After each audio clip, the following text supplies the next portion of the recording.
ES Audio. Hi, I'm Rochelle Travers, and this is the Evening Standard's Tech and Science Daily. Coming up, earliest known mammal is identified using fossil tooth records. But first, a woman who can smell Parkinson's has helped scientists come up with a breakthrough diagnostic test. 72-year-old Joy Milne from Perth, Scotland, has a rare condition which gives her a heightened sense of smell.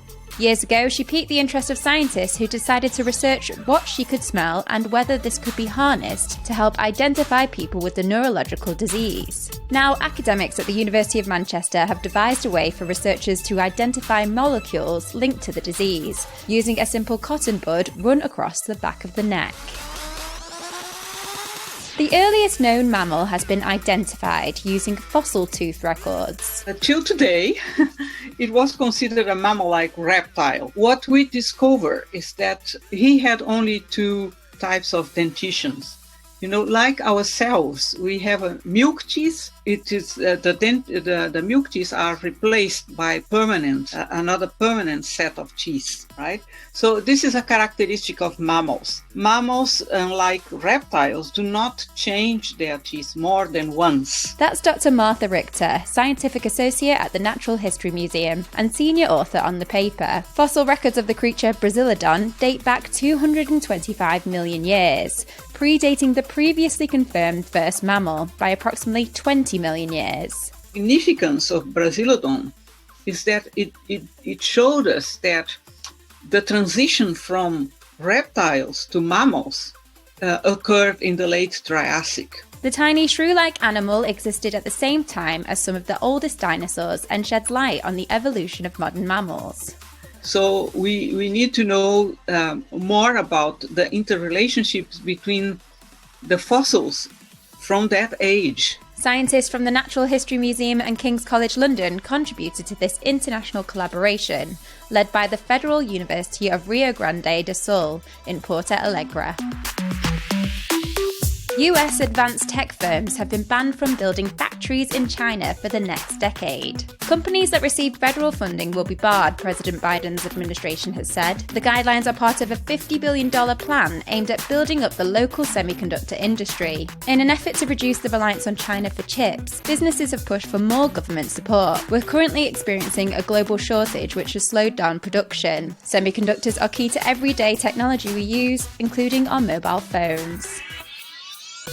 A device in the shape of a pop socket is hoping to one day help women detect breast cancer faster. Dot Plot is the winning invention of the UK James Dyson Award 2022 and was founded by Shafala Bowra and Deborah Babalola. The pair met on their master's degree, looking at impactful problems that needed solving. So you check your blood pressure, you check so many things, but then what about breast health? To make sure that we're looking for lumps that even fingers can't feel. The idea for Dot Plot came to mind for Shafali when she discovered an unusual knot in one of her breasts after a workout. Fortunately, the knot resolved itself. How do I figure out what's inside my breast when I felt that there was a knot inside? And so I spoke to my gynae. But then during the group project, we picked it up as one of the biomarkers that needs to be checked. Deborah told us they found a gap in the market for consistent and quick assistance for women. The device allows a woman to consistently check bumps from the comfort of their own home. Your device will connect to the app via Bluetooth. It will guide you through the self-check process. So it will flash on the point that you need to check over, and then once you've checked that point, it moves on to the next one, and then map that out onto the torso that you built within the app. The data then compares against monthly readings. They hope once it's completed the clinical trials and regulatory approval they need, the technology can go into production. And they say this tool could work across the body one day. Hackers are using the James Webb Telescope's first image to push malware. A security analytics platform uncovered the new computer threat, which reportedly starts with a phishing email containing a Microsoft Office attachment. If a receiver opens the attachment, a URL within the document's metadata downloads a file with a script, which runs if certain word macros are enabled. That's when you can group commands together to complete a task automatically. It then downloads a copy of Webb's first deep field photo, containing malicious code masquerading as a certificate which is apparently non-detectable by antivirus software. Coming up, more drama in the battle of Elon Musk versus Twitter, and why Google's DeepMind's humanoids are having a kickabout.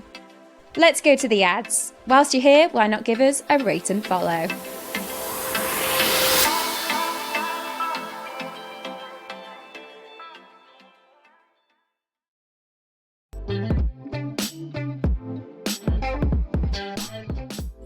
Welcome back.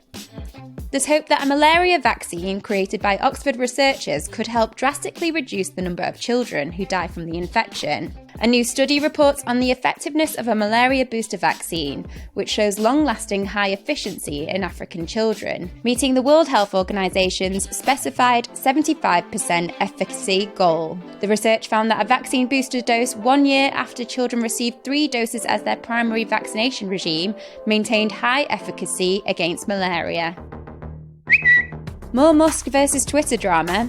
The Tesla boss's lawyer is urging the judge to delay the upcoming trial over whistleblower concerns on security issues with the social media platform. It's due to take place in the Delaware Court of Chancery for 5 days between the 17th and 21st of October. The company's lawyers reportedly accused the world's richest man of using the whistleblower's claims to cover up the fact that he supposedly hurried to buy the social media platform without adequate risk assessment.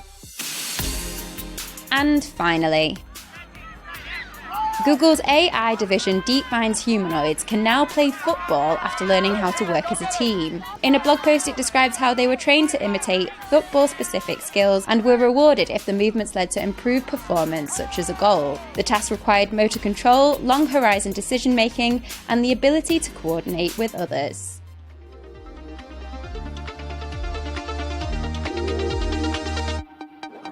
You're up to date. Come back at 4 p.m. for the Leader podcast from the Evening Standard here in London. We'll be back tomorrow at 1 p.m. See you then.